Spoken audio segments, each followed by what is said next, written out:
The install of a Bakflip F1 on a 2012 Toyota Tundra double cab.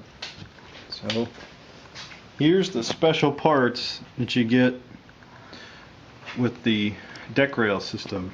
You got 6 aluminum brackets, 6 bolts, 6 nylon threaded washers or nylon bolts, nuts, washers.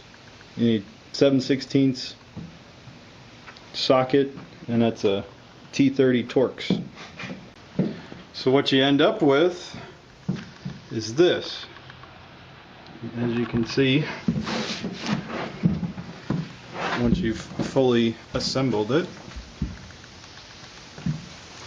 the only trick I found is at the front and the back there's interference between the bed and the drop bracket, so you have to bring the bolt through first and then put the nut and washer on this side, whereas the 4 in the field I put the nut on the back because it was just easier to do. So swing around to the other side here and you can kind of see what you start with, and then again what you end up with. And it doesn't require the removal of the front deck rail.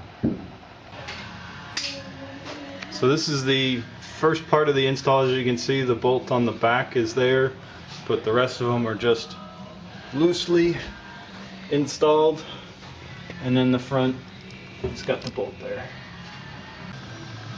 And here you have the completed drop assembly for the DeckRail system.